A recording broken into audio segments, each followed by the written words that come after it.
It is the legal architecture of domination, the legal eraser of women. Domestic violence is minimized, is criminalized.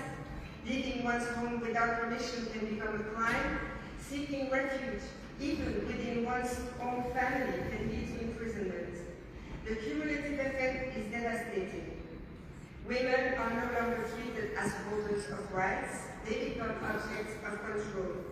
And behind every article of such legislation lies a very similar reality. A girl who will never return to school. A woman who cannot leave her home without fear. A mother who must teach her daughter to lower her gaze, not out of modesty, but out of survival. When a state teaches half of its population that they are worth less, it does not merely violate rights. It destroys human dignity itself. Since the Taliban returned to power in 2021, Afghanistan has become the most severe women's rights crisis in the world, with systematic bans on education, employment, and public participation for women and girls. Even silence can become punishable, yet Afghan women are not silent. And this is why today's discussion matters so deeply. Because despite repression, despite arrest, despite exile, Afghan women are not silent. Inside Afghanistan, women have risked detention, violence, rape, and disappearance to protest the Taliban's policies. Outside Afghanistan, in exile across the diaspora, Afghan women have become some of the most powerful voices defending democracy and human rights for their country, and we will hear some today. Journalists, activists, parliamentarians, lawyers, students, many forced to leave their country, continue to organize, to advocate, to document abuses, and keep Afghanistan on the international agenda. Organizations created by Afghan women and networks of activists across the diaspora are mobilizing international institutions, governments, and civil society to defend the rights of those who remain inside the country. In other words, the democratic opposition of Afghanistan is alive, and at its heart stand women, not as victims, but as leaders, not only defending their own rights, but defending the future of their country. The concept of gender apartheid is not rhetorical. International law defines apartheid as the inhumane act committed within an institutionalized regime of systematic oppression and domination designed to maintain that regime. Replace racial group by sex or gender, and what do we see in Afghanistan? An institutionalized regime, systematic domination, repeated inhumane acts, and a clear intention to maintain women's subordination. If the world accepts that the regime can legally erase women without consequences, then the protections we claim to defend everywhere become fragile. Gender apartheid is not a metaphor, it's a political reality. We must name it, define it, and act upon it, in solidarity, in sorority. Because history has taught us that when inequality becomes law, silence becomes complicity.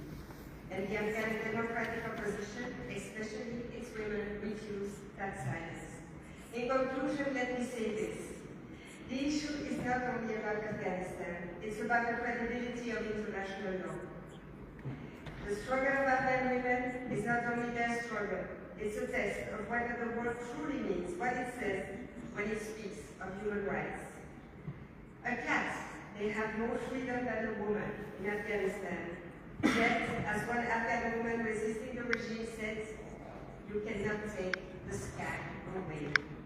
Our responsibility is to ensure that one day Afghan women will reclaim not only the sky, but also their country, their rights, and their future. And we are working towards that today. Because history will not ask whether we were aware, it will ask whether we acted. Thank you.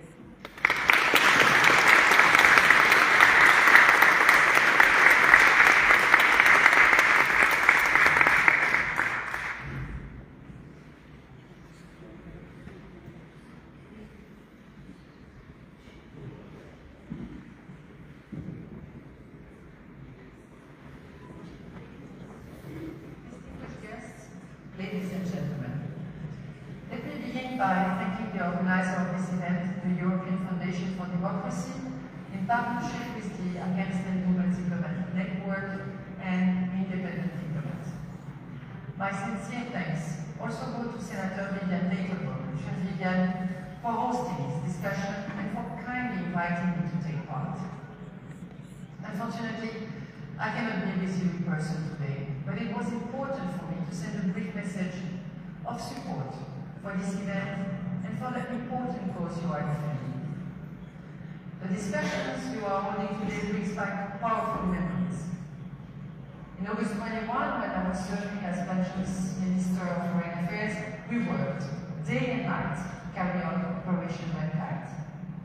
Our first priority was clear: the evacuation of our citizens, their close relatives, and of the Afghans who had helped us over the past 20 years. In total, the operation allowed more than 1,400 people to be evacuated. At that time, the Taliban dared to claim that it would be different, but of course, it was not.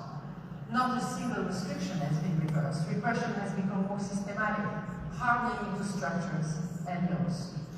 Through the extreme interpretation of Sharia, the Taliban have effectively erased women from public life. Since August 21, life in Afghanistan has become unbearable, especially for women. Women are systematically excluded from society under a system that many describe as gender apartheid, a reality that the European Parliament itself has recognized in several resolutions. I would myself call it gender erasure, and the figures are striking. According to the UN Women's Afghanistan Gender Index, nearly 78% of Afghan women aged 18 to 29 are neither working, nor studying, nor training. Nearly 90% experience gender-based violence, often within their own families. Deep poverty makes it almost impossible for many women to escape the situation. And yet, Afghan women continue to show extraordinary courage. They organize, they resist, they speak out for a more democratic future for their country. They open underground schools, they build networks in silence, they create lives and hope in the narrow space left to them. I still remember meeting 3 young Afghan activists, Sudaba, Zarifa, and Farida, who were evacuated from Kabul in early 22 after bravely demonstrating for women's rights. Their determination left a lasting impression on me. Their voice matters, their testimonies are precious, and their courage speaks for countless Afghan women and reminds us why our responsibility here matters. And it reminds us also that Afghan women are not alone. Across the regions, women continue to raise their voices for dignity and freedom. In Iran too, women are showing extraordinary courage in standing up for their rights, often at great personal risk. We must continue to urge the Taliban to respect Afghanistan's international obligation and the rights of the Afghan people. But to urge the Taliban is not enough. We must also use every leverage available to lift the restrictions placed on women and girls. Because peace, stability and prosperity in Afghanistan will only be possible when the full rights and freedom of women and girls are realized. And this is why the European Parliament continues to stand firmly with Afghan women and girls. That is also why a gathering like this one matters so much. I wish you all fruitful discussions and a successful event. Thank you.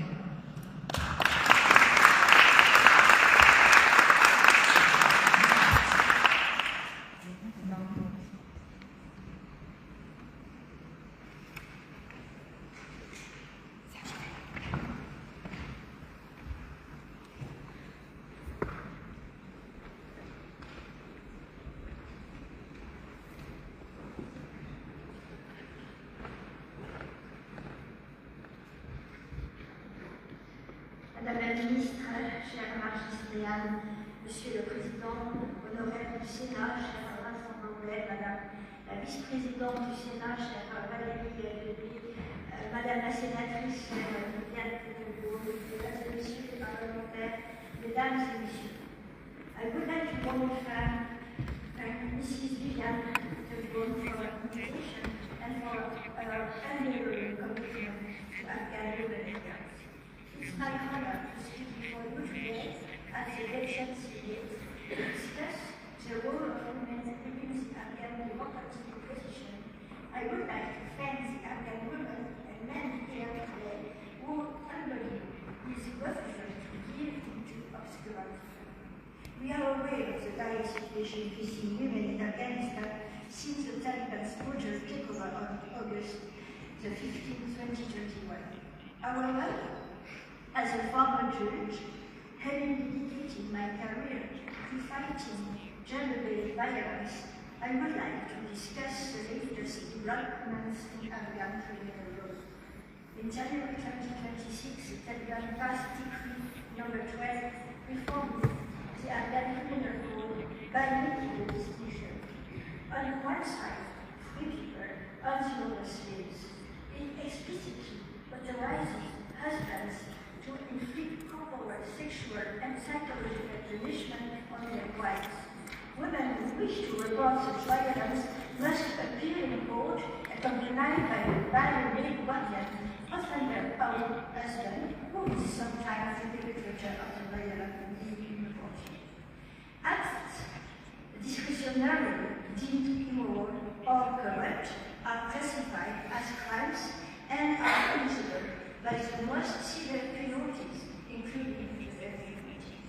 Justice is being instrumentalized and turned against women.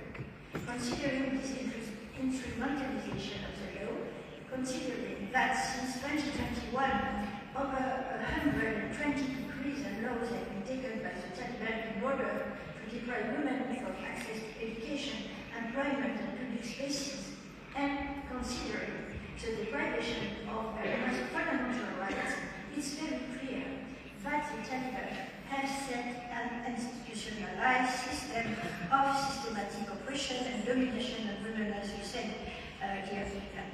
In 2024, France has joined 5 other countries in referring the situation of women's and girls' rights in Afghanistan to the International Criminal Court, which met last July to the issuance of arrest warrants for the supreme leader of the Taliban and the Chief Justice of the Supreme Court of Afghanistan on charges of criminal liability for the crimes against humanity of gender-based persecution.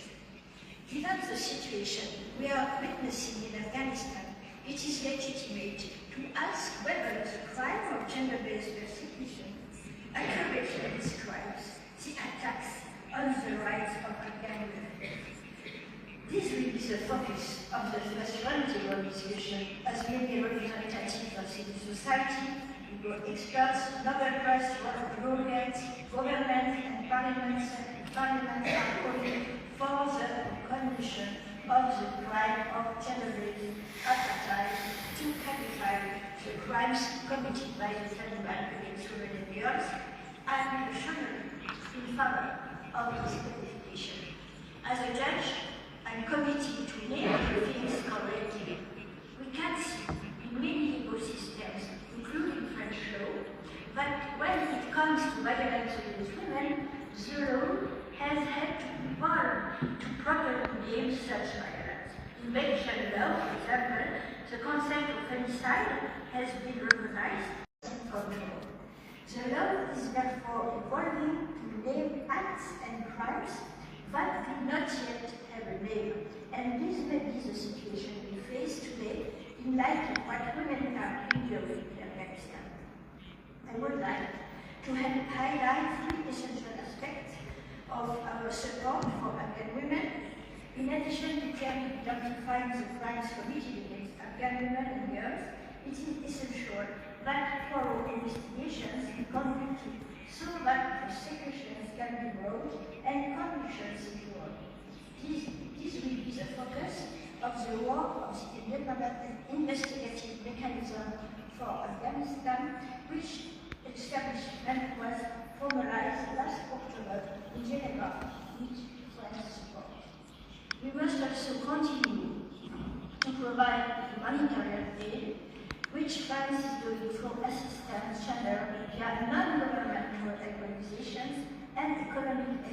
to small business owners, the only sector where women can still work.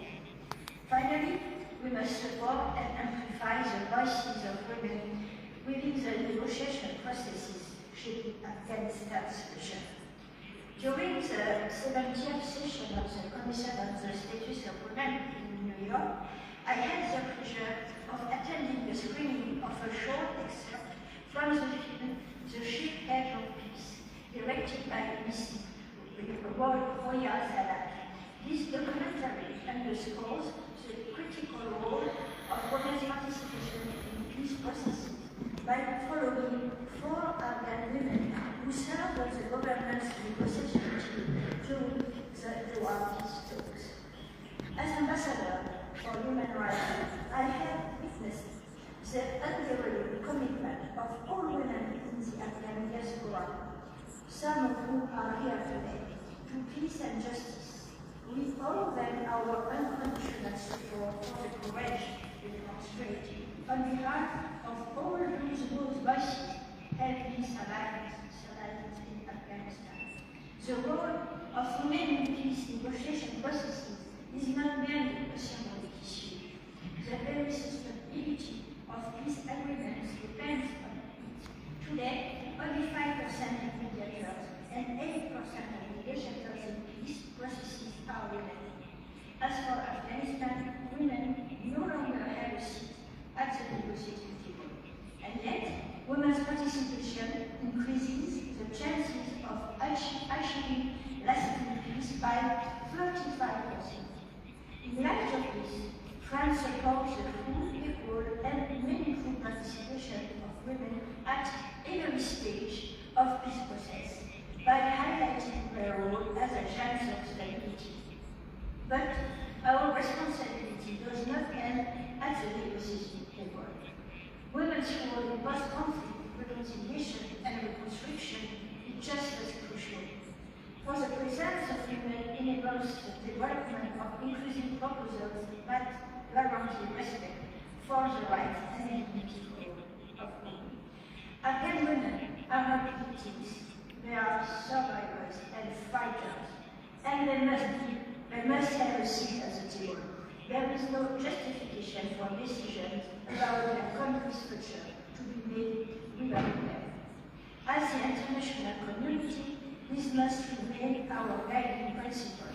We must not compromise on our condemnation of the violence that women and girls face in Afghanistan. We must ensure economic and humanitarian support for the Afghan people, particularly women and girls. We must maintain our commitment to ensuring that women are included in negotiations on the future of their country. We have a collective responsibility today to listen to Afghan women, to support them, to make their voices heard, but above all, to make gender equality a reality, including and especially is the most fragile. It is no longer enough to say that women must be peacemakers. We must give them the means to do so. Thank you.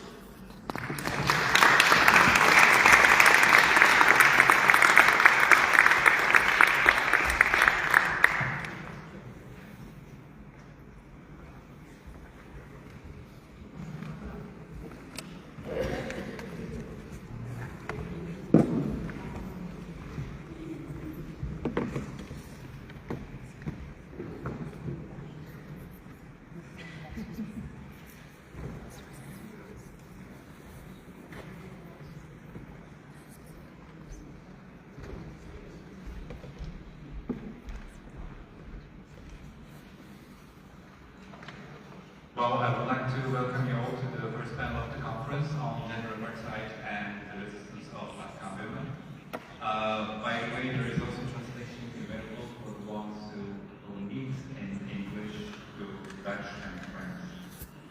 I'm very happy to moderate this panel and very honored because, of course, Afghan women are the main victims of Taliban, but they are also the main heroes because they've been fighting a lot and they are the main force in resisting this evil regime.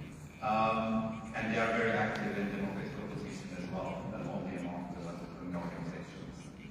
So we are happy to host them here in Belgium, and we are really looking forward to hearing from them, but also learning more from them. To be completely honest, I'm also rather ashamed that some of our countries in the West, they left Afghan women rather alone.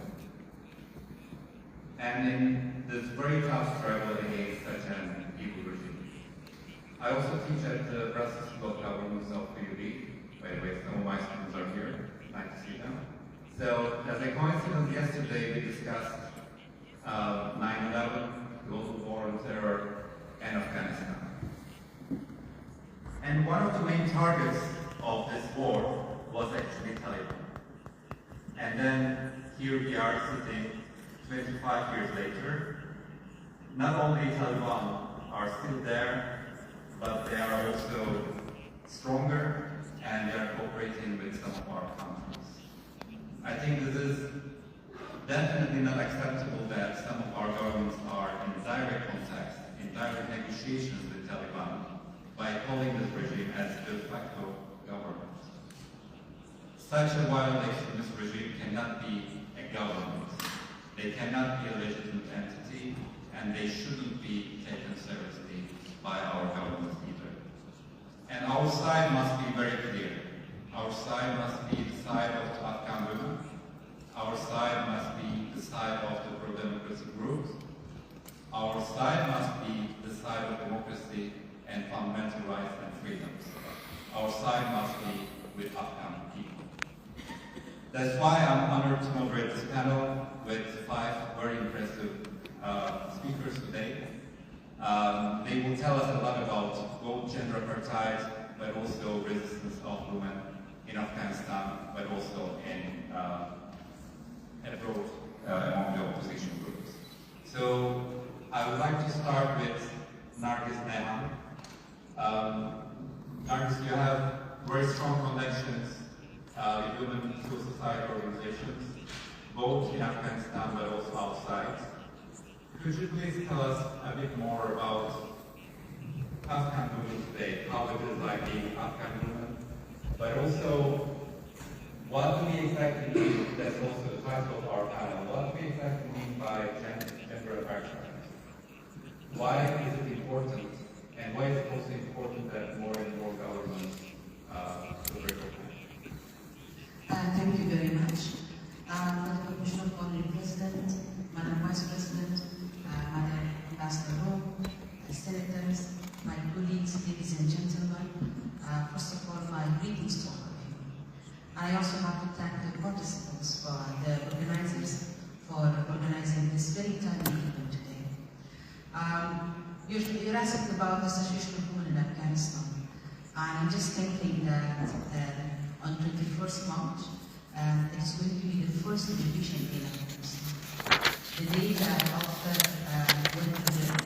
the students will go to schools and universities. And unfortunately, it is going to be the 5th year that our girls will not be able to go to school and universities. Just put yourself in their shoes and think how they would feel when they see that the day is coming, the boys will be going to school, but they cannot go to school just because they're a girl. Since the Taliban have come to power in 2021, they have issued more than 100 different edicts, targeting each and every basic human rights of women. The girls are not allowed to go to school beyond grade 6. They are not allowed to go to university. The women are not allowed to work. They are not allowed to travel without male guardian. They are not even allowed to go by a taxi without male guardian. And the hospitals are instructed not to receive a female patient if she's not accompanied by a man. That is the situation that we're talking about in 21st century. But in the meantime, you're also having women that they were forced to leave Afghanistan like ourselves, who are working day and night to raise awareness about the situation of women in Afghanistan. You have women inside Afghanistan, the young girls, that they took it to the street, they protested, and they say that we cannot accept this. We want our rights, we want our freedom. And then you also have women that they're working in the civil society running shelters, running secret schools, and with all these restrictions, still not giving up to build their own resilience and also resilience of their community. But the situation is also very delicate. Why? Because we see increase in psychosocial problems that the women are facing. We are seeing increase in gender-based violence in Afghanistan. We see rapid increase in domestic violence in Afghanistan. Why? Because there's also a lot of pressure on men. Because women are not allowed to work, and a family of 8 to 10 members are fully dependent on a man to bring food on the table for them. We also see increase in forced and early marriages in Afghanistan. On top of that, for the young boys, what we see that there are a number of madrasas, religious schools, that are trying to brainwash them and turn them into orphans of the time. Now we come to the second part of your question about gender. Is it gender apartheid situation in Afghanistan now? As you know very well, the term apartheid itself is coming from South Africa, when the blacks were facing segregation and institutionalized discrimination just because of their color. Today, according to legal experts and human rights experts, Afghan women inside Afghanistan are actually facing the worst form of gender apartheid, just because they are women. That's why we are calling it's not it is recognition, but also purification of gender apartheid as a crime against humanity. Because we see that today the situation in Afghanistan is worse than in any time. And then why we have to recognize this and purify it as a gender apartheid? It's the matter of moral reality that we have to have. It's the matter of stand. It's the matter of not giving up and not accepting something to become normalized, which is not normal. And then we also know that once you recognize it and purify it as a crime against humanity, then that is when it becomes the law. And the law will begin to shape actions that the state members can take. Actions to be able to start the process of justice for women of Afghanistan and accountability of the law. And it's also about the recognition and acknowledgement of the suffering of Afghan women. When you recognize gender apartheid in Afghanistan, when you purify it as a crime against humanity, you're basically announcing that the rights of women inside Afghanistan are worthy of justice. The world is standing with them. The world is not accepting what is happening to women of Afghanistan today. And most importantly, once we purify it as a crime against humanity, no government, no regime will dare to institutionally discriminate women just because of their gender, because they know that there is going to be consequences. Imagine if we had qualified gender apartheid in the first round when the Taliban were in power. Today, none of the state members that are going and engaging with Taliban would have dared to do that, because that would have been against the law. So I think for us it's important that we move forward for this and take this and codify gender apartheid as a crime against humanity to make sure that no woman around the globe faces what the women of Afghanistan are facing today. It's about fostering global solidarity, it's about strengthening justice and accountability globally, and most importantly, it's about rising together and being together and raising our voice about something which is so wrong, so abnormal, and so incredible. Perfect.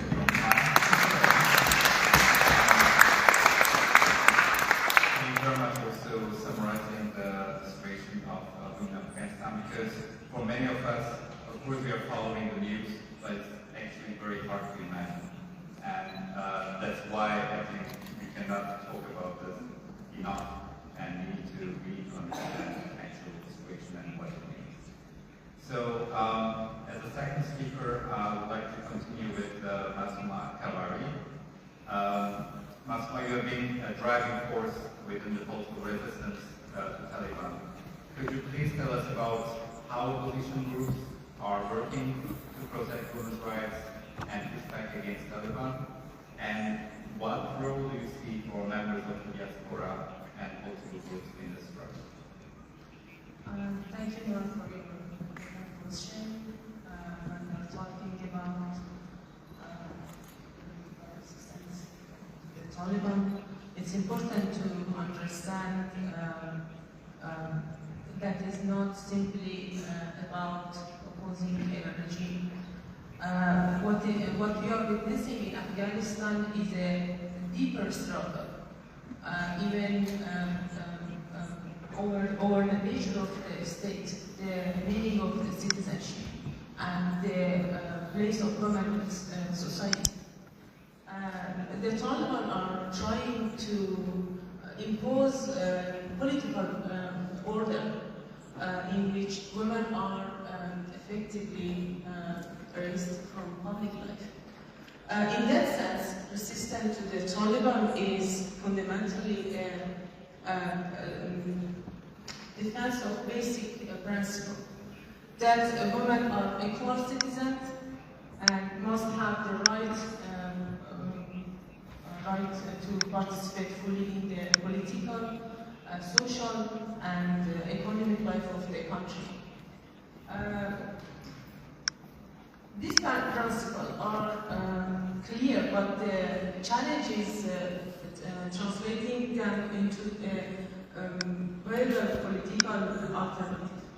In this context, the Afghan opposition faced a central challenge, how to resist the Taliban while presenting a credible vision and credible alternative for Afghanistan's future. In this regard, there are ongoing efforts to create greater dialogue and coordination among different actors who oppose Taliban rule. Afghanistan's modern history shows that political fragmentation has often weakened opposition movements. For that reason, several initiatives have emerged that aim to bring political and civil actors together to discuss the future of the country. For example, frameworks such as the Supreme Council of National Resistance for the Salvation of Afghanistan and the Vienna process can be seen as part of this broader effort to encourage dialogue among political forces and different groups and explore a shared vision for Afghanistan's future. One based on the rule of law, democracy, human rights, justice, and